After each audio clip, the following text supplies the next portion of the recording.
Eu saúdo a amada igreja com a paz do Senhor Jesus Cristo. Amém. Quantos estão felizes por estar aqui? Diga amém. Amém. Amados irmãos, para mim é um prazer muito grande poder estar aqui mais uma vez, louvar a Deus pela vida desta igreja.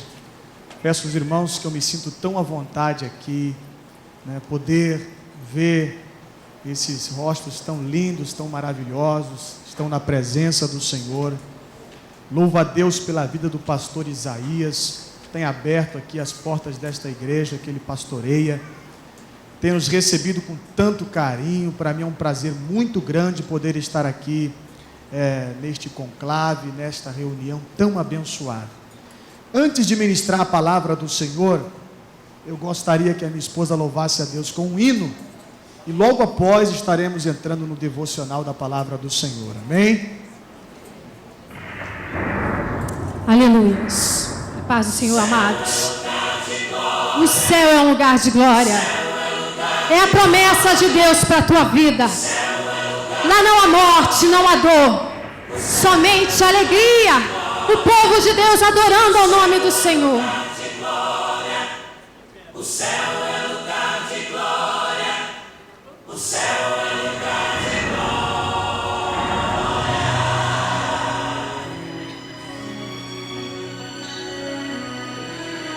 glória. Eu vou contemplar a cidade dos meus sonhos, onde as ruas são de ouro e os muros de cristal.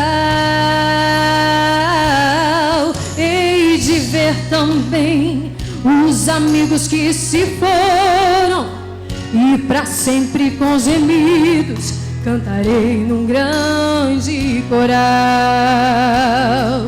Louvarei todos os dias ao Senhor, meu Deus. Será grande a alegria lá no céu, lugar de glória, lugar de gozo, lugar de vida, de paz e repouso. E nas bodas do Cordeiro, que prazer será pra mim. Com serafins eu cantarei assim.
E eu tenho certeza que você também vai louvar naquele dia.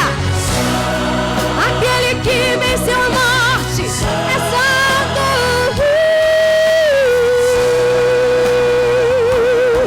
Que venceu, santo. E o seu povo declara que tu és santo. Santo é o meu Deus. Santo é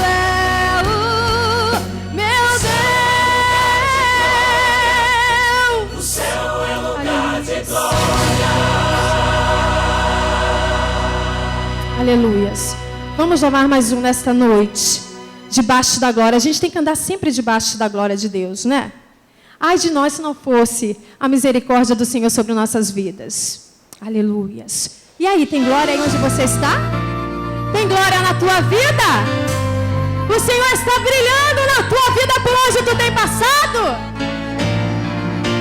Aleluias. Ele vai guerrear hoje aqui neste lugar. É hoje? Ele vem comandando os seus anjos de fogo aqui. Hoje Ele vai te abençoar. Se prepare para a bênção de Deus na tua vida nesta noite.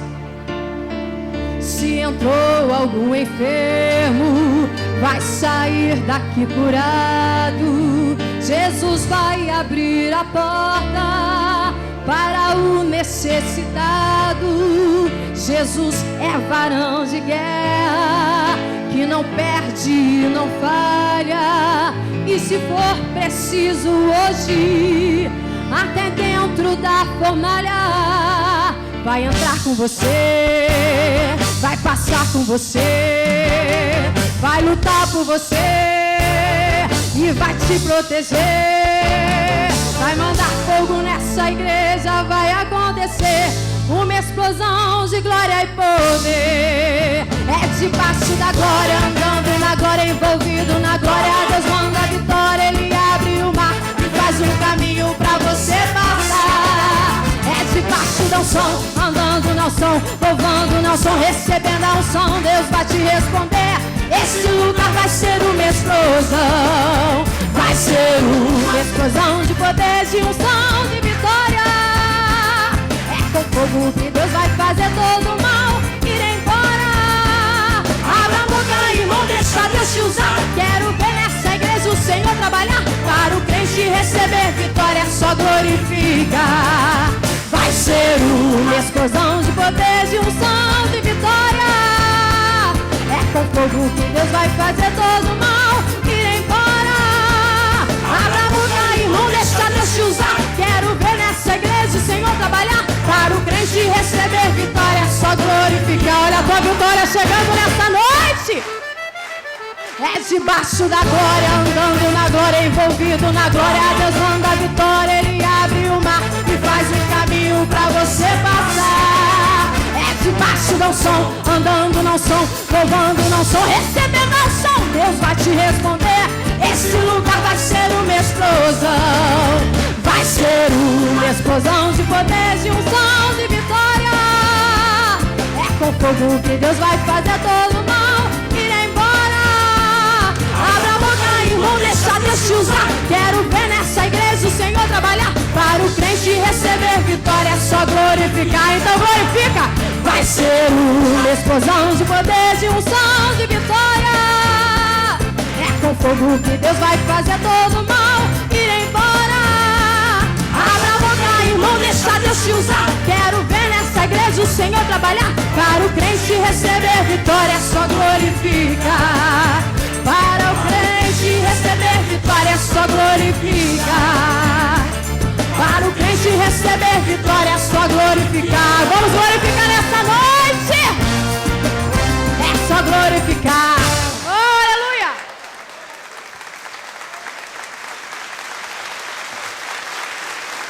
Quantos vieram para ouvir a voz de Deus? Amém. Vamos ficar de pé nesse momento. Quero convidar a igreja a abrir as vossas Bíblias no Evangelho de Marcos, capítulo 11, do versículo 1 ao 7. Vou começar lendo a palavra do Senhor. E logo se aproximaram de Jerusalém, de Betfagé e de Betânia, junto do Monte das Oliveiras. Enviou 2 dos seus discípulos e disse-lhes: Ide à aldeia que está defronte de vós, e logo que ali entrardes, encontrarei preso um jumentinho sobre o qual ainda não montou homem algum. Soltai-o e trazei-mo. E se alguém vos disser, por que fazeis isso? Dizei-lhe que o Senhor precisa dele, e logo o deixará trazer para aqui. E foram e encontraram o jumentinho preso fora da porta, entre 2 caminhos, e o soltaram. E alguns dos que ali estavam lhe disseram, que fazeis isto, soltando o jumentinho? Eles, porém, disseram-lhes como Jesus lhe havia mandado, e deixaram-no ir. E levaram o jumentinho a Jesus e lançaram sobre ele os seus vestidos, e assentou-se sobre ele. Antes de você tomar os seus lugares, os seus assentos, eu gostaria de dar um tema para esta mensagem, e eu gostaria que, por gentileza, toda a igreja vai repetir esse tema comigo.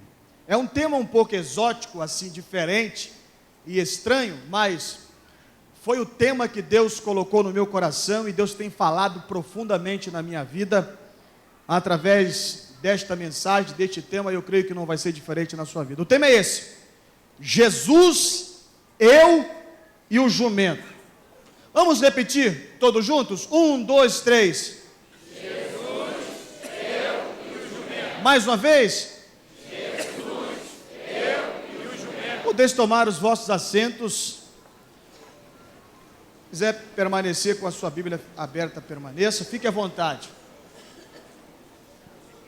Amados irmãos,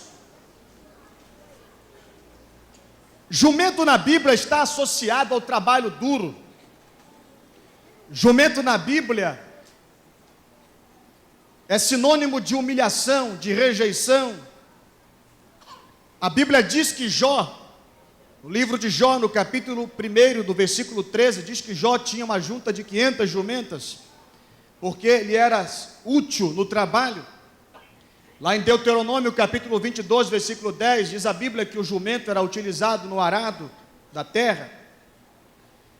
Mas uma das coisas que me chamam a atenção é por que o jumento, um animal tão desprezado, um animal de carga, não era um animal de cortejo, não era um animal de cerimônia, não era um animal de passeio, de uma forma que pudesse alguém ser aclamado em cima deste animal.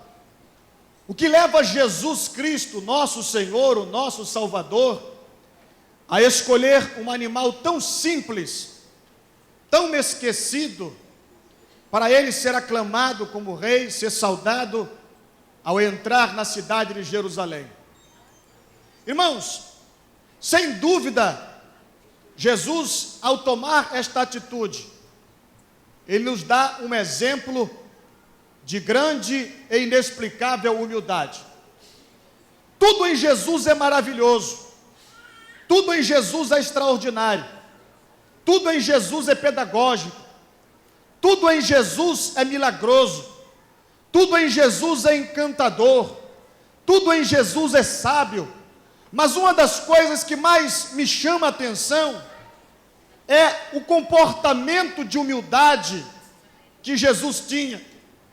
E eu poderia aqui, nesta noite, falar só sobre a humildade de Jesus, mas queria trazer aqui um exemplo forte da humildade de Jesus. Jesus nos dá uma forte lição com a sua humildade.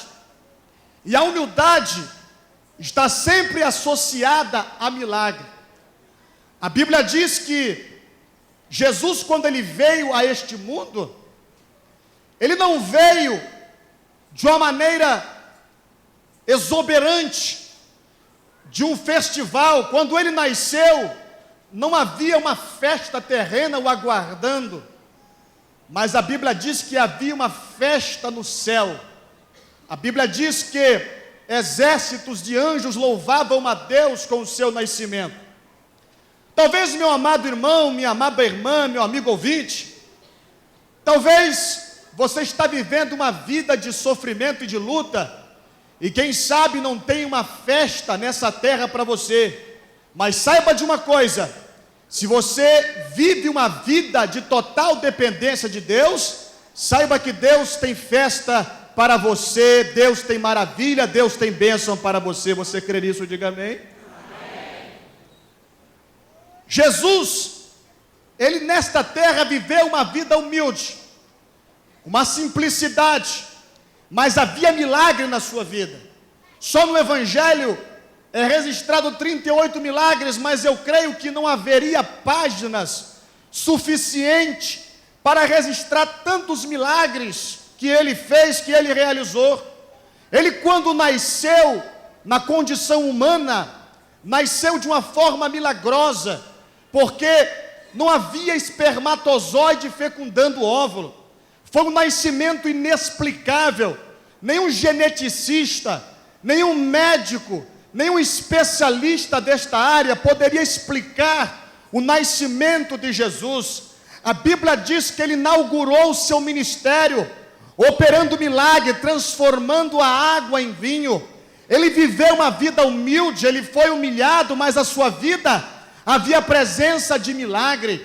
A Bíblia diz que a sua morte foi humilhante, foi ultrajante. Ninguém morreu de uma forma tão humilhante conforme Jesus havia morrido, mas ninguém ressuscitou como ele. A Bíblia diz que Eliseu, quando ressuscitou o filho da sunamita, certamente ele voltou à morte. A Bíblia diz que quando Elias, ele ressuscitou o filho daquela mulher, certamente ele voltou à morte.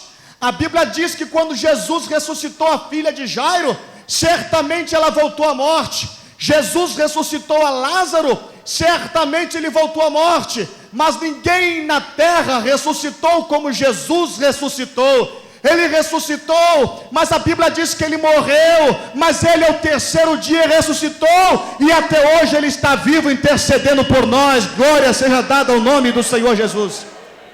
Diga isso para a pessoa que está ao seu lado: Jesus está vivo entre nós. Jesus está vivo entre nós. Talvez você está vivendo uma vida humilde. Talvez você está vivendo uma vida de orgulho. Porque, irmãos, a humildade que Deus quer de nós não é a humildade aparente, não é a humildade da estética, do visível, mas a humildade interior. Eu estive ministrando em Aracaju, na maior igreja Assembleia de Deus do estado do Aracaju. Quando eu cheguei naquela cidade, fui recebido por uma pessoa muito importante, uma pessoa rica.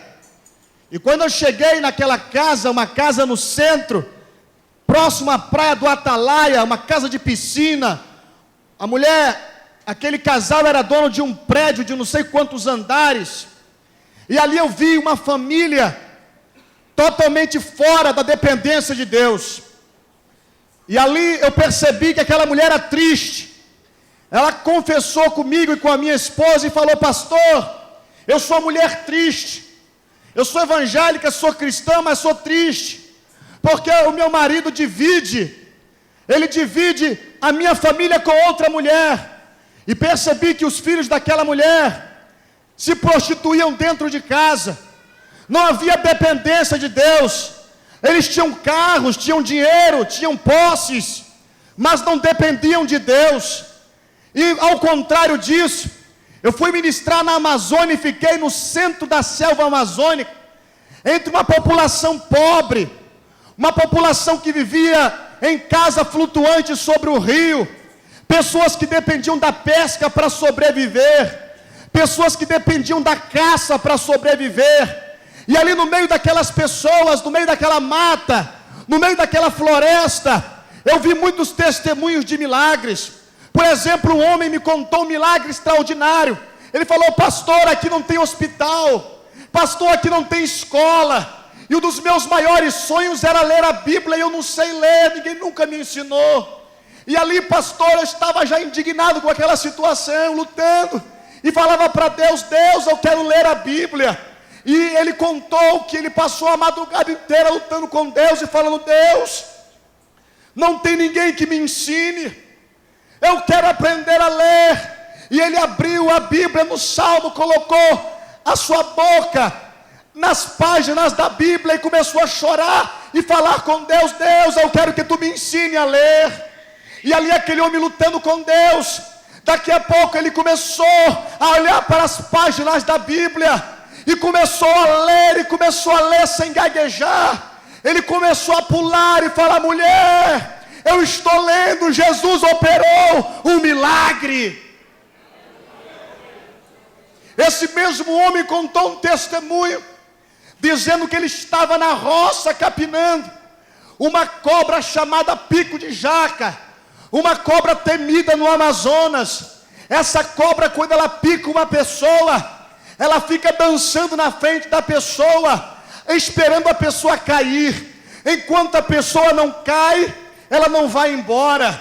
E aquele homem estava diante daquela cobra que lhe deu uma picada, e ela começou a dançar na frente dele, e ele disse: o sangue de Jesus tem poder. Aquela cobra foi lá e picou ele pela segunda vez. Ele se virou para ela e disse: o sangue de Jesus tem poder. Aquela cobra picou ele pela terceira vez. Ele se virou para ela e disse: o sangue de Jesus tem poder. Aquela cobra viu que ele não ia cair. Ela colocou o seu queixo no chão e deu a volta e voltou para o meio da mata. Sabe o que é isso, irmãos? É dependência de Deus. Quando nós dependemos de Deus, Deus tem espaço para fazer milagres, para fazer o impossível, porque Ele tem espaço para operar na nossa vida. Glória a Deus. Precisamos depender mais de Deus. Mas o porquê, pastor Davi Valcácio? Jesus escolhe o jumento, já falei, por causa da sua simplicidade, nos demonstrar dependência de Deus, humildade.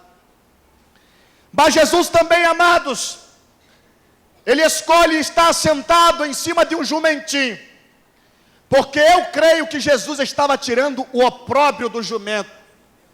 Jesus estava tirando a vergonha do jumento. Porque Jesus, Ele poderia entrar na cidade de Jerusalém de qualquer jeito que Ele quisesse, até de caça F-117. Ele poderia entrar na cidade de Jerusalém numa limusine. Ele poderia entrar na cidade de Jerusalém flutuando, se Ele quisesse. Mas Ele escolheu um jumento, um animal desprezado, um animal que lá em Números mostra Balaão afrontando este animal. Porque, amados, se nós fôssemos fazer aqui um pensamento e parar para refletir um pouco, nós temos inúmeras poesias falando de tantos animais, águia, pássaros, cavalos. Mas você já ouviu alguma poesia falar de jumento? Você já viu algum pintor pintar quadro de jumento? Se houve pintor pintar quadro de cavalo, de pássaro, de águia, mas ninguém pinta quadro de jumento. Ninguém quer quadro de jumento na sua casa. As pessoas cantam músicas, falam dos pássaros, mas ninguém canta música falando de jumento, porque jumento é um animal feio. Quando você encontra uma pessoa com a orelha sobressaída, você logo fala: seu orelha de jumento. Você encontra alguém com um dente meio pontudo, seu dentudo de jumento. Quando você encontra alguém com o nariz um pouco sobressaído, já logo fala: seu nariz de jumento, seu beiço de jumento. Ou quando você vê alguém cantando desafinado, você rincha igual jumento. Jumento é animal desprezado. Jumento é animal esquecido. Jumento é animal humilhado, afrontado. Ninguém quer saber do jumento. Mas até que acontece algo na história que muda a situação. O que, pastor? Gênesis 49, versículo 11 diz: e ele amarrará o seu jumentinho uma vide, e o filho da sua jumenta a cepa mais excelente. Uma das primeiras profecias messiânicas, o jumento está no texto. Uma das primeiras profecias anunciando o rei, o jumento está presente. Sabe, amados, uma das coisas que leva o jumento a entrar na história profética messiânica, É a promessa de Deus para a vida deste animal. Porque ele entra na promessa, como dentre todos os animais da criação, ele é o animal escolhido para carregar Jesus. Deus está falando para você aqui, você que se sente como um jumento, você que se sente esquecido, você que se sente desprezado, você não tem nenhuma beleza para as pessoas desejar você está sempre nos últimos bancos da vida, você não tem talentos brilhantes que as pessoas podem aplaudir ou se admirar, as pessoas não dão um tostão furado para você, mas eu quero dizer uma coisa para você: existe promessa de Deus para a sua vida, existe promessa de Deus para a sua vida, e estas promessas se cumprirão, porque Deus é fiel, Ele vela pela sua palavra para cumprir. Os que creem nisso, digam glória a Deus. Aleluia. Se você está aplaudindo ao Senhor Jesus, Ele merece aplauso mais forte. Aleluia. Aleluia. Glória a Deus. Porque, irmãos, eu costumo dizer que existem 3 fases na vida do crente. Existe a fase da água, existe a fase do vinagre e existe a fase do vinho. A fase da água é a fase do anonimato, é a fase do esquecimento, é a fase do desprezo, porque a água é transparente, a água não tem gosto, e todos nós passamos por esta fase. Já teve momentos no início do meu ministério, que eu ia para a igreja com a Bíblia debaixo do braço, desejando uma oportunidade para ministrar e não recebia, aonde as pessoas me desprezavam, aonde as pessoas não apostavam no meu ministério. Existem pessoas que passam por esta fase, elas sabem que Deus nos chamou para o ministério da música, mas não tem espaço para cantar, não tem espaço para louvar. Às vezes, irmãos, isso pode acontecer conosco, mesmo que isso nunca tenha acontecido aqui nesta igreja, porque eu sei que nós estamos vivendo diante de uma igreja dinâmica que está em busca de pessoas para trabalhar na obra, mas isso acontece na vida cristã. Às vezes não temos espaço, somos jogados de lado, porque não temos a presença, porque não temos ninguém para interceder por nós aqui nesta terra. E isso aconteceu com Davi. Davi era ruivo, ou seja, não era muito bonito, porque os judeus não davam muito valor para os ruivos. Ele era o menor da sua casa, e sabe qual era a função principal dele? Era levador de marmita e apacentador de ovelhas. Quando Deus mandou Samuel ungir o rei de Israel, nem presente ele estava. Sabe por quê? Porque certamente o pai dele não o reconhecia para ser o rei de Israel. O que deveria estar apacentando as ovelhas seria seu irmão mais velho, não ele. Não ele. Não era o mais novo que cuidava das ovelhas, era o mais velho. Mas ele estava lá porque era esquecido, porque ninguém dava valor para ele, era o menor, não tinha beleza. A Bíblia diz que quando Samuel foi ungir, chegou lá na casa de Jessé, os filhos de Jessé eram lindos e bonitos, e a Bíblia diz que Samuel disse: certamente está diante de mim um ungido do Senhor.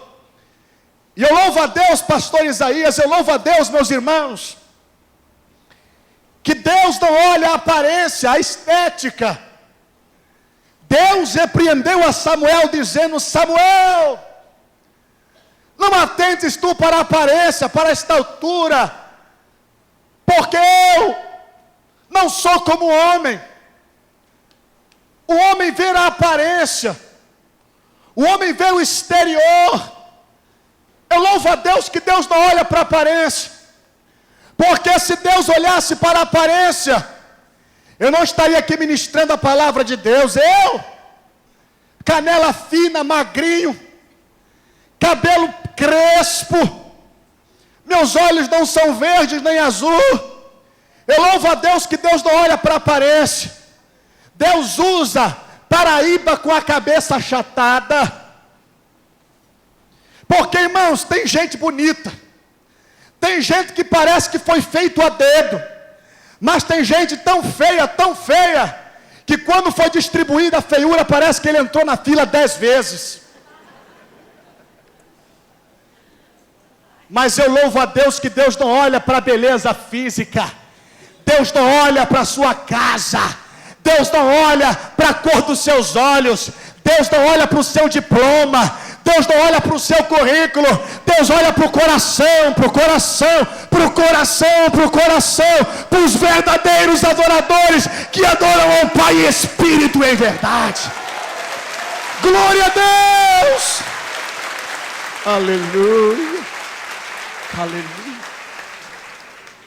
O que Deus tem para você, irmão, ninguém tira.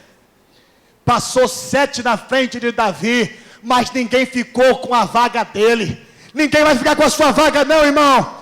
Ninguém vai ficar com aquilo que é seu não, sabe por quê? Porque o que Deus separou para você, o homem não tira, o patrão não tira, a sogra não tira, o vizinho não tira, ninguém tira, o diabo não tira, o inferno não tira, porque aquilo que Deus reservou para você é seu. Creia na promessa de Deus. Diga isso para a pessoa que está ao seu lado: olha, o que Deus reservou para você ninguém tira, é teu, toma posse. Glória a Deus! Aleluia, aleluia. Mas tem a fase do vinagre. A fase do vinagre, irmãos, é a fase da prova, é a fase da luta. Até Jesus passou por esta fase. A Bíblia diz lá em João capítulo 19 que molharam uma esponja e deram vinagre para ele beber. Vinagre amargo, vinagre azedo. Quantos de nós aqui, irmãos, já passamos por algum tipo de prova? Levante assim a sua mão. Ninguém escapa da prova. Ninguém escapa da prova. Irmãos, existe uma grande diferença de provação para tentação. Porque a tentação vem do diabo. O diabo tenta a pessoa porque quer jogar a pessoa no chão. Mas a prova não. A prova vem de Deus. Salmo capítulo 66, versículo 10 diz: pois tu, ó Deus, me provaste. A provação vem de Deus. Não adianta, irmão. Todo mundo tem que passar pela fase do vinagre. É a fase da provação. É a fase da perseguição, da humilhação. Não adianta. Às vezes o moço, coitado, ele está querendo arranjar uma namorada. Pega 1 quilo de gel e passa no cabelo. O pastor botar a mão na cabeça dele, parece um prego pontiagudo. Coitado, ele volta triste para casa porque nenhuma moça olhou para ele. Meu filho, isso é prova, vai passar, é o vinagre. Às vezes, coitado, a moça compra o vestidinho da feirinha da Pavuna, vai na lojinha de R$1,99 e compra aquele frascão de perfume e enche o copo todo, que sai mais fedendo do que cheirando. Ninguém olha para ela, coitado, parece que vai ficar para a titia. Minha filha, fique calma, isso é prova, vai passar. O camarada é empresário, investe. Pastor, está dando tudo errado. Os clientes estão fugindo. Nada acontece. O pastor, coitado, está pregando, a igreja esvazia. Os membros vão embora. Irmãos, isto é fase, vai passar. Por quê? Porque Deus tem algo de maravilhoso para fazer na sua vida. Depois da prova, vem a vitória. Aleluia. Gosto muito daquele versículo que diz, aí em Salmo 66, versículo 10, diz: pois tu, ó Deus, nos provaste, tu nos afinaste como afina a prata. Coisa linda. Mineiro que pega prata para moldar a prata. Interessante que A prata é diferente do ouro, porque a prata tem um tempo para ficar no fogo. Se ela passar do tempo, e ela ficar muito escura, a prata perde o seu valor. Aquele que lida com o minério, que molda a prata, ele sabe que a prata tem que ficar o tempo certo. Não pode ser antes e não pode ser depois. Irmãos, Deus sabe o tempo certo que você tem que ficar na prova. Deus sabe o tempo certo. Uma outra coisa é que a prata, ela só fica boa quando ela começar a brilhar. Quando ela começa a transmitir um brilho, aí o ourives sabe que é hora de retirar a prata. Deus só vai tirar você da prova quando você começar a glorificar a Deus, quando você começar a brilhar, quando você começar a dar testemunho. Deus não colocou você na prova, não é porque Ele quer jogar você no chão, não é porque Ele quer te humilhar na frente dos outros, não. É porque Deus quer que você brilhe, é porque Deus quer te conduzir a pastos verdejantes, é porque Deus quer te dar vitória, é porque Deus quer com que você suba mais um degrau. Por isso glorifique a Deus, exalte a Deus quando você está sendo provado, porque está vindo chuva de bênção, chuva de vitória, chuva de renovo. Crê nisso, crê nisso, crê nisso, crê nisso, crê nisso, crê nisso. Dá um glória a Deus bem alto para o Senhor Jesus. Aleluia. Mas tem a fase do vinho. Fase do vinho é a fase da vitória, fase da bênção. Salmo 104, versículo 15. O vinho que alegra o coração do homem o faz reluzir o seu rosto como azeite. Irmãos, eu louvo a Deus, porque o nosso Deus é um Deus que prova o crente, mas é um Deus que leva o crente também a pastos verdejantes e a rumo de bênção. A Bíblia diz, amados irmãos, que uma vida abençoada não é só para aquele que vem à igreja, não. Ou seja, o fato da pessoa vir à igreja não significa que ela vai ser abençoada. O fato da pessoa carregar uma Bíblia não significa que ela vai ser abençoada.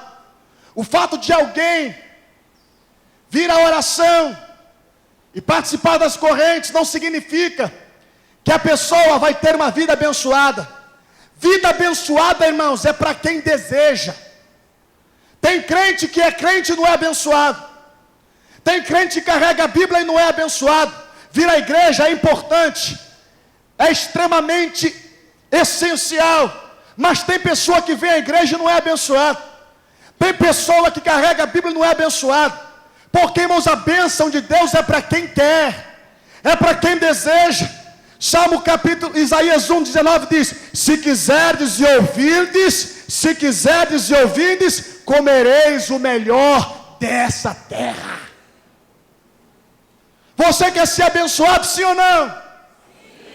Você gosta das bênçãos de Deus? Sim. Porque, irmãos, tem gente que parece que vive alheio. São aqueles que não sabem o que está acontecendo. E é triste isso, irmãos. Somos jornalistas de jumento. A Bíblia diz que Samuel, quando foi ungir Saul, rei de Israel, sabe o que ele estava fazendo? Cuidando de jumento. E a Bíblia diz que ele ficou tão preocupado com a jumenta de seu pai que se perdeu, que ele foi procurar o profeta, para o profeta revelar a ele aonde estavam as jumentas. Ao invés dele procurar o profeta para buscar a Deus uma revelação para a sua vida, a bênção de Deus, ele foi atrás do profeta, para o profeta dizer aonde estavam as jumentas perdidas de seu pai. Quando ele chegou diante de Samuel, Samuel disse assim: homem, tira o teu coração do jumento, deixa o jumento para lá, fique tranquilo, que Deus tem para você melhor. Por exemplo, há pessoas que vêm para a igreja, irmãos, para cuidar do jumento. Por exemplo, eu não aceito quando eu chego numa igreja e pessoas ficam do lado de fora batendo papo. Tem pessoas que vêm para a igreja não para assistir o culto, mas para ficar do lado de fora. Você pode perceber que quando está ali o que eles estão conversando, O que eles estão tratando é de algum assunto relacionado a jumento, de algum assunto relacionado a jegue. Deus tem bênção para ele, ele está preocupado com o jumento, ele está preocupado com o jegue. Que isso, irmãos? A Bíblia diz que o irmão do filho pródigo, ele estava totalmente alheio, desinformado. Ele perguntou para os servos: olha, o que está acontecendo aí? O que está acontecendo? Ah, você não sabe não? Teu irmão voltou, teu pai está dando uma festa para ele, teu pai mandou matar um boi para ele. Aí ele ficou indignado, chamou o pai dele e falou: pai, eu queria um cabritinho e você não me deu um cabritinho. E para esse aí, ó, tu mataste, foi um bezerro cevado, tu mataste um boi para ele. Tem muitas pessoas que nem um cabritinho tem. Sabe por quê? Porque não sabe o que está acontecendo, não sabe tomar posse das bênçãos de Deus, não sabe buscar as promessas de Deus para a sua vida. Por isso que às vezes tem crente com 50 anos de evangelho e nunca a sua fé cresce, e nunca acontece nada de novo na sua vida. E às vezes uma pessoa com 10 anos de crente é um gigante, está sendo abençoado. Sabe por quê? Porque ele sabe das suas promessas, ele sabe daquilo que Deus tem para a vida dele, ele sabe a sua conquista no reino de Deus. E Deus tem coisas grandes para você aqui esta noite, meu amado irmão. Você não vai sair daqui vazio, você não vai sair daqui com as mãos vazias, porque Deus tem coisas grandes para fazer na sua vida. Creia nisso e tome posse da sua vitória. Quantos creem nisso, diga amém, Jesus. Deus prometeu àquele jumento que ele entraria na cidade montado nele. Mas você está pensando que as coisas aconteceram da noite para o dia? Não. Vai contar lá de Gênesis até a entrada triunfal, mais de 1400 anos. Passaram-se 1000 anos, Zacarias torna a falar novamente. Alegra-te tu muito, ó filha de Sião, enxuta, ó filha de Jerusalém. Zacarias 9:9. Eis que o teu rei virá justo e salvador, pobre, e montado sobre um jumento, sobre um asninho, filho de uma jumenta. Passaram-se 1000 anos. Deus faz promessa, mas tem o tempo dele para cumpri-las. Eu fico imaginando, irmãos, aqui na minha ficção, eu não sei se os outros animais se comunicam com animais fora da sua espécie, não sei. Isso para mim é um mistério. Mas vamos aqui imaginar, vamos aqui pensar, o quanto que talvez aquele jumento teve que ser afrontado. Quem sabe a águia chegar para o jumento e falar: ah, jumento, você está esperando isso aí para a sua vida ainda? Que essa história de que o rei, o criador do universo, o mais importante, vai vir montado num jumento, tu beiçudo, feiudo, orelhudo, que rincha. Rapaz, já está nas páginas da Bíblia que ele é o leão da tribo de Judá. Ele virá montado no rei, no leão. Esquece essa história, rapaz. Que história é essa de que você vai ser cortejado ali, Jesus montado em cima de você? Jumento teve que ter paciência para esperar. Às vezes deixamos de ser abençoados porque não queremos esperar chegar a hora de Deus. José tinha a promessa de que a estrela dele ia brilhar, mas teve que aguardar o tempo de Deus. Foi lançado num buraco, foi vendido como escravo algumas vezes, foi acusado injustamente, passou pela prova, até chegar ao lugar onde Deus havia prometido que ele chegaria. até chegar ao lugar onde Deus almejar que ele chegaria. Davi foi ungido rei em Israel. Está pensando que no dia seguinte ele assumiu o trono? Não, não foi assim. Aguardou mais de 15 anos para assumir o trono de Israel. Por quê, irmãos? Porque Deus tem o tempo dele, a hora dele, o momento dele. Às vezes queremos tudo agora, somos apressados, somos corriqueiros, e não queremos esperar chegar a hora de Deus, e o tempo de Deus, e desistimos. Nós não podemos desistir.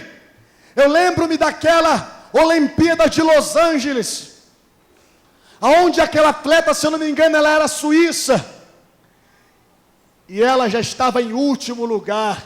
Todos já tinham atravessado a linha de chegada. Se eu não me engano, isso foi no final da década de 80.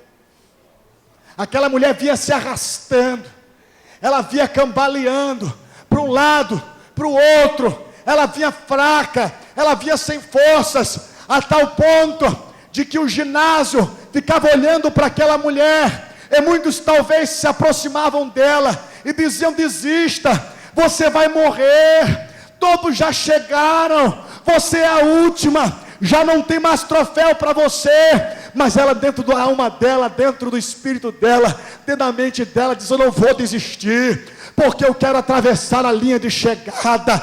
E aquela mulher cambaleando, aquela mulher com força, ela é recebida com aplausos. Irmãos, já se passaram mais de 20 anos, quase 20 anos talvez, e as pessoas já não lembram mais aquela pessoa que chegou em primeiro lugar. Mas até hoje, a história, o mundo não consegue se esquecer desta mulher. Sabe por quê? Porque o mundo lembra das pessoas que não desistem, das pessoas que lutam, das pessoas que almejam. Meu amado, Deus não quer que você desista. Tenha paciência só um pouquinho. Talvez você está falando: pastor, eu já não aguento mais. Você vai aguentar sim, porque Deus não prova alguém além das suas forças. Você vai aguentar, você vai suportar, porque Deus tem algo de extraordinário para fazer na sua vida. Se você crê nisso, levante a sua mão e exalte o nome do Senhor Jesus. Aleluia. Às vezes, irmãos, somos abatidos, sabe por quê? Porque damos ouvidos a vozes negativas. Porque, irmão, eu vou dizer uma coisa, isso eu falo com muita tristeza: o diabo não usa, na maioria das vezes, o diabo não usa pessoas do mundo para entristecer os crentes. Na maioria das vezes, o diabo usa aqueles que estão aqui dentre nós, no meio da igreja. Já estive ministrando em vários lugares. Quantos testemunhos de pessoas que estão lá fora, que às vezes estão aceitando a Jesus: pastor, estou aceitando com dificuldade. Não, por que você saiu da igreja? Ah, porque, pastor, cavaram um buraco e me jogaram. Pastor, pisaram na minha cabeça. Pastor, me chutaram. Acho lindo aquele filme O Resgate do Soldado Ryan, porque eles tiveram que preparar uma equipe dos melhores soldados para ir buscar um soldado que estava lá no meio da guerra. E o coronel falou assim: olha, e esse filme é baseado numa história real, não é uma ficção, porque não pode ficar soldado abandonado no meio da guerra, nem que tem que morrer os melhores, mas nós temos que tentar socorrê-lo. Hoje, amados, o diabo usa pessoas para nos entristecer dentro das nossas próprias igrejas, pessoas que são usadas pelo diabo para enterrar os seus sonhos, para dizer para você que você não vale nada, para dizer para você que você não vai chegar a lugar nenhum. Que história é essa? Você não vai ser pregador nunca. Muitas pessoas disseram isso para mim. Que história é essa? Ser pregador aqui de pontinho de pregação? Que história é essa? Você não tem faculdade, você não é doutor, você não é nada. Que história é essa que você vai ser pregador? Você não tem teologia. Lá no subbairro de São João de Meriti, na beira do valão onde eu morava, E Deus falava para mim: meu servo, eu vou te levar entre os doutores, eu vou te dar diploma. Você não tem cultura, mas eu vou te dar cultura, meu servo. E eu tinha aquelas promessas de Deus para mim, às vezes compartilhava com o irmãozinho. Que história é essa, rapaz? Se enxerga. Que história é essa, rapaz? Se é promessa para outro, é para você não, esquece a história. Jumento, quem sabe ouviu isso. Eu canto bem, você rincha. Eu tenho meu nariz afinado, você esse nariz largo. Que história é essa que o rei vai vir montado em você? Esquece essa história. Irmãos, vou fazer uma pergunta aqui esta noite. Quantos já ouviram uma palavra de enterro, uma palavra de desânimo? Levanta assim a sua mão. Quantas pessoas? Eu também. Mas eu vou dizer uma coisa para você, meu irmão. Não desista dos seus sonhos. O que Deus falou para você, guarda no seu coração. Levanta a sua cabeça. Levanta os seus olhos e olha para cima. Porque nós não podemos olhar para baixo. Nós não podemos olhar para os lados. Isaías estava no meio de uma desgraça. O povo pecava. O povo transgredia. E sabe o que ele estava fazendo? Ele estava olhando para o céu. E sabe o que ele via? Ele viu o Senhor assentado no alto e sublime trono. Tu tens trono, tu governa, tu tens o séquito, tu és soberano. A minha vida não está nas mãos dos fofoqueiros. A minha vida não está nas mãos dos linguarudos. A minha vida está nas tuas mãos. Tu és Senhor, tu és poderoso, tu és Deus. Oh, aleluias, aleluias, aleluia. Estevão estava sendo apedrejado. Taca pedra, toma pedra, joga pedra nele. E a Bíblia diz que ele estava olhando para o céu. Ele via Jesus ao lado, à direita de Deus. As pessoas estão tacando pedra em você, não é? Estão tacando pedra, estão te afrontando. Deixa tacar pedra. Olha para Jesus, porque Ele é o autor e consumador da vossa fé. Aleluia. Olha, mas tem que ter paciência. Amados irmãos, uma das coisas que eu vejo Jesus escolher o jumento também é porque eu vejo que Jesus é detalhista. Jesus faz tudo nos mínimos detalhes. Eu acredito que até a questão do detalhe feminino, que as mulheres, elas são muito mais perceptíveis aos detalhes do que nós homens. Eu creio que isso é até um dom que as mulheres puxaram de Deus.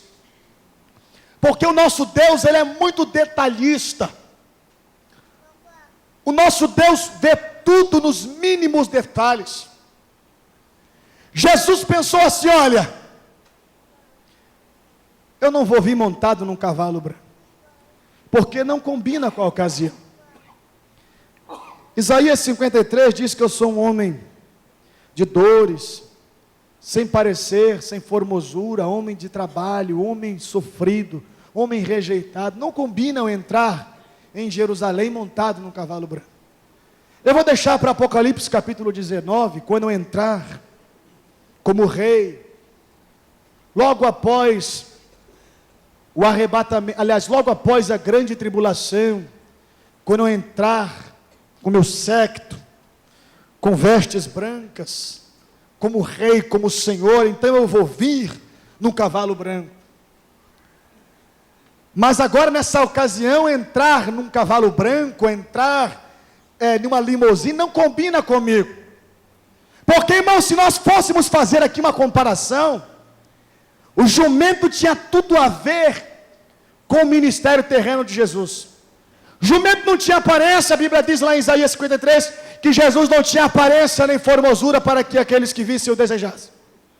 O jumento era um asno, um animal de carga, um animal de trabalho pesado, e a Bíblia diz lá em Isaías 53 que Jesus era homem de trabalho pesado, homem de trabalho duro. Jumento era animal desprezado, afrontado. Jesus também era desprezado, afrontado, humilhado. Mas tem um porém. Jumento é animal de ossos fortes. Gênesis 49 diz que Jacó disse: Isacar, tu és como um jumento de ossos fortes. O osso do jumento é tão forte que Sansão, com uma queixada de jumento, ele matou quantos homens, pastor? 1000 homens. O queixo do jumento não se partiu, que é osso forte, é osso duro. Talvez as pessoas estão te achando com cara de jumento, mas é muito melhor ser um jumento que consegue ter as visões de Deus do que um profeta que não consegue enxergar um palmo à sua frente.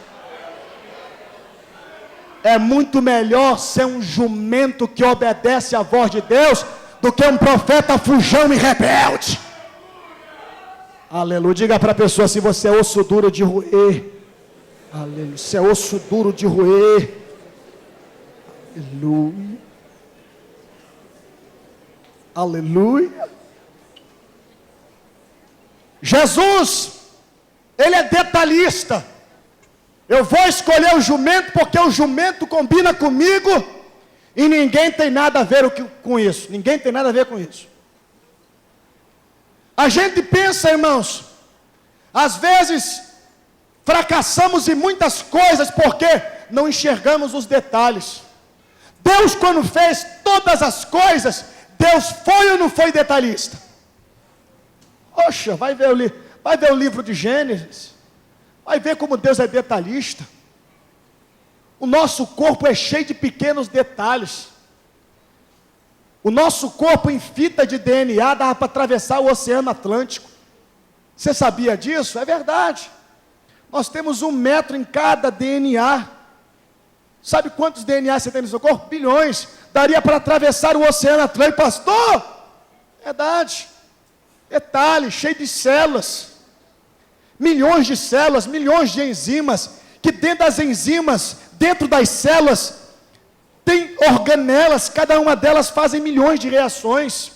O tempo todo acontece milhões de detalhes no seu organismo, porque nós somos formados de tecidos, tecidos são formados de células, células são formadas de aminoácidos e moléculas pequenas e pequenos átomos, e os átomos são subdivisíveis em prótons, elétrons, nêutrons, e eles têm cargas, são cheios de pequenos detalhes.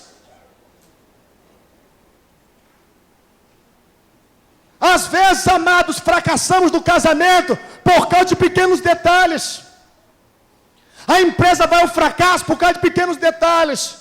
Um culto, para ser um culto de sucesso, não depende só do pastor, não depende só do pregador, não depende só do coral, não depende só da banda, depende dos pequenos, dos mínimos detalhes. Sabe por que o povo de Israel não venceu a guerra? Ali em Ai. Pastor, porque o exército não estava bem treinado. Não.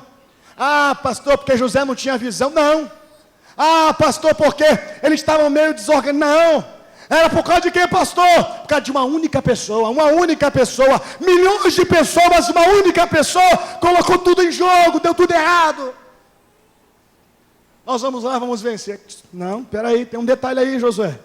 Que detalhe, Deus? Não, tem anátema aí. Tem um camarada aí que pegou uma capa, alguns ciclos de prata, deu tudo errado. Enquanto não acertar, não vou fazer nada. Moisés fez tudo direitinho, tudo bonitinho. Tirou o povo do Egito, operou sinais no nome de Deus, fez tudo bonitinho. Mas quando chegou lá no deserto, Deus falou: Moisés, diz a rocha para sair água, meu filho. Ele nervoso foi lá e tocou na rocha, feriu a rocha. Acredito que Moisés ficou todo contentinho. Estou olhando aqui a terra prometida, vou entrar lá, que coisa linda. Não, meu filho, você não vai entrar na terra prometida. Não, por que, Deus? Não, porque só por causa de um detalhe. Você fez tudo direitinho, meu filho. Você vai entrar na terra prometida do céu, estou te aguardando aqui, mas naquela terra você não vai entrar não. Por causa de um pequeno detalhe. Você desobedeceu a minha voz. Você obedeceu tudo direitinho, mas aí você desobedeceu, você não vai entrar na terra prometida.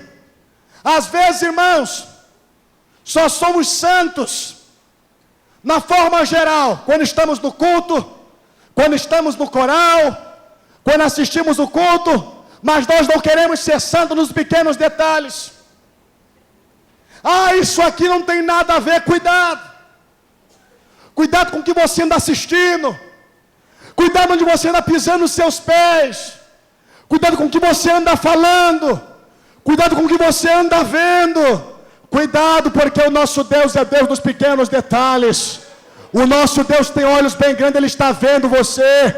Ele está acompanhando você. E eu creio aqui esta noite que o diabo não vai impedir de você receber a sua bênção, de você receber a sua vitória. Você crê nisso? Diga amém, Jesus. O nosso Deus é detalhista, Ele escolhe o jumento, porque Ele é um Deus dos pequenos detalhes. Mas tem uma coisa que eu gostaria de encerrar esta mensagem. Jesus também, amados, lá no versículo 3 do capítulo 11, Ele diz: vai lá, traz o jumento, porque o Senhor precisa dele. Nos evangelhos, irmãos, poucas vezes eu vejo Jesus dizer que precisa de alguma coisa. E alguém pode falar assim: pastor, Jesus precisar de jumento? Aquele casal, ele tinha um jumento amarrado. O jumento, irmãos, pode ser um animal sem valor, que até aqui no Nordeste eles estão fazendo uma campanha para sacrificar jumento, que é tanto jumento no meio da estrada que está até provocando acidente. Animal que se multiplica com muita facilidade, ninguém dá valor. E Jesus dizia que precisava do jumento. Mas tem um porém: o jumento era virgem, ninguém tinha montado nele. O jumento era jovem. Não dizer que o jumento velho não presta para nada. Espera aí, é povo da terceira idade. A Bíblia diz que os velhos se renovarão, darão frutos. Mas o jumento era jovem, era jumento, mas era o melhor jumento. Porque Jesus, irmãos, Ele não precisa do seu resto. Tem homem que pensa assim: olha, eu vou trabalhar 35 anos e depois que eu me aposentar, eu vou fazer a obra de Deus. Deus não quer o seu bagaço. Deus não quer o seu resto. É jumento, mas é virgem. É jumento, mas é o melhor jumento. Vai lá e manda desatar o jumento. Tem muitas pessoas que querem ser abençoadas e não são abençoados porque o seu melhor está amarrado, o seu jumento está amarrado. Ele quer ser abençoado, mas quer dar para Deus o seu resto, quer dar para Deus o seu bagaço. Às vezes o seu melhor pode ser o meu pior, e às vezes o meu pior pode ser para Deus o seu melhor. Porque Deus, amados, Ele não abençoa as pessoas só pelo fato das pessoas quererem ser abençoadas, mas Ele abençoa as pessoas para as pessoas serem bênção no seu reino. Salomão, quando pediu sabedoria a Deus, ele disse: Deus, eu quero sabedoria para me governar sobre o teu povo. Ana, quando pediu Deus um filho, ela falou: Deus, tu me dar um filho, eu vou pegar esse filho que tu me deu e vou doar ele para o seu templo e ele te servirá continuamente. Deus não vai te abençoar, irmão, para você pegar o seu carro, colocar uma placa lá, serviço do Rei Jesus, mas o teu carro não presta para nada na obra de Deus, só presta para ir a shopping, só presta para ir no parque, só presta para ganhar dinheiro. Mas o pastor não pode contar com o seu carro, a igreja não pode contar com o seu carro. Você ganha bem, tem dinheiro para comprar casa boa, para comprar carro bom, mas a igreja não pode contar com o seu dinheiro. O missionário não pode contar com o seu dinheiro. Você tem saúde, quando tem saúde você vai para o shopping, vai para a casa de praia, vai passear, vai jogar bola, mas não vai evangelizar, não vai evangelizar na praça pública, não vai ganhar alma, não vai nos presídios, não vai visitar os hospitais. Se você quer ser abençoado, começa a dar o melhor para Deus, dar o melhor para Deus. Quero que você fique de pé agora em nome do Senhor Jesus.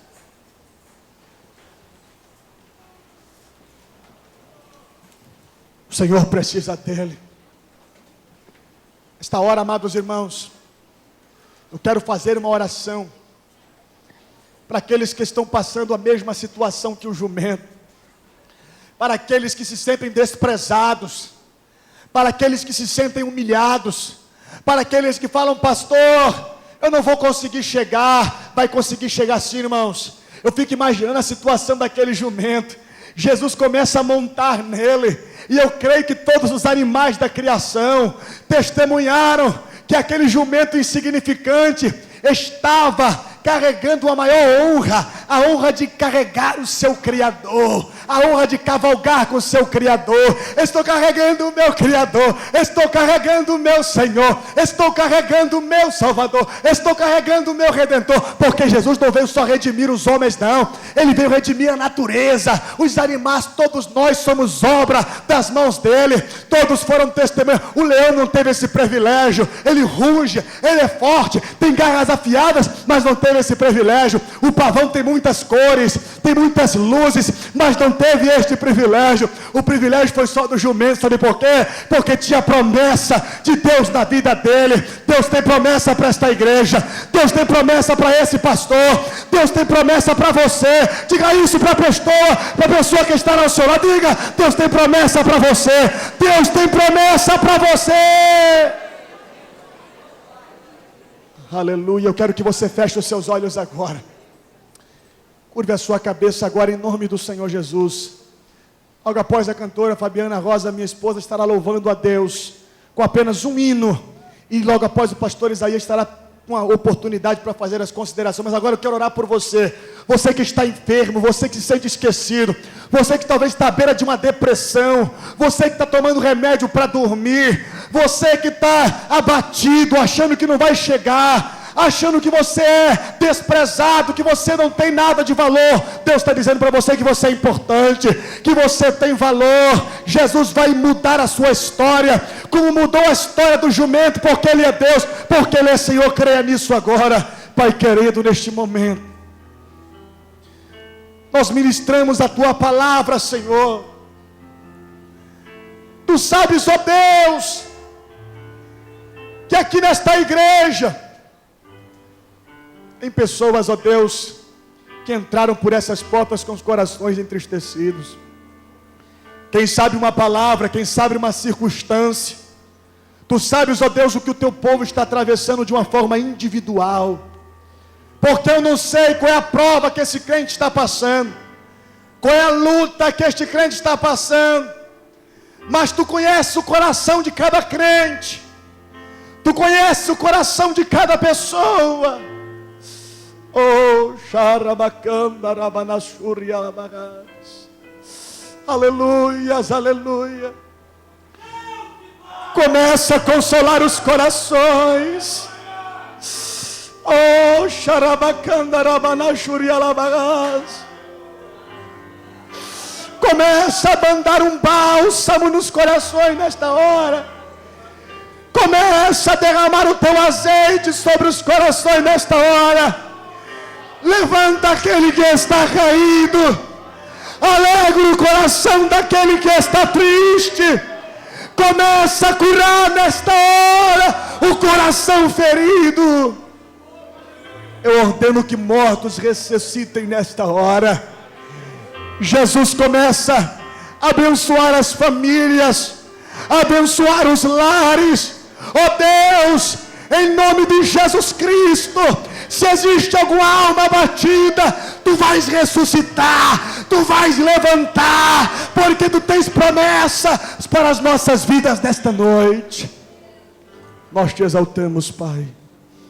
nós te bendizemos, nós te adoramos, não pelas coisas que temos, não por aquilo que tu faz por nós, mas por aquilo que tu é, pelo teu ser, pela tua essência, porque não existe outro caminho, porque não existe outro Deus, porque não existe outro céu. Xarabacanda ravanashuri alabaga. Abra sua boca e exalte o nome do Senhor. Glorifique a Deus, porque Deus está te levantando nesta noite. Deus está te ressuscitando nesta noite. Deus está renovando uma aliança contigo. Deus está renovando uma aliança contigo. Deus está renovando uma aliança contigo. Deus está renovando uma aliança contigo. Você vai sair daqui renovado. Você vai sair daqui cheio da graça de Deus. Oh, aleluias, aleluias, aleluias, aleluia. Exalte o nome do Senhor. Exalte o nome do Senhor. Deixa Ele te renovar. Onde Jesus Cristo está. Oh, vamos levando o nome do Senhor. Aleluias, aleluia. Jeová é Senhor dos exércitos, sua igreja Jesus, muito obrigado, Senhor. Seu pelotão de elite é crente que ora cheio da unção. Jeová não perde batalha, esse guerreiro vem pra decidir. Vai exterminar o inimigo dessa guerra, o diabo vai ter que fugir. Soldado desse pelotão, de boca fechada não pode ficar. Para receber vitória, comece agora a glorificar. Solte o grito de glória bem alto, que essa muralha vai cair ao chão. Jeová vai entrar na beleza pra te fazer um grande campeão. Jeová, esse é o seu nome. Ele é poderoso na guerra, beleza por nós. Jeová, deixa a guerra no vale do monte. Toda a terra se cala para ouvir sua voz. Jeová, esse é o seu nome. Ele é poderoso na guerra, beleza por nós.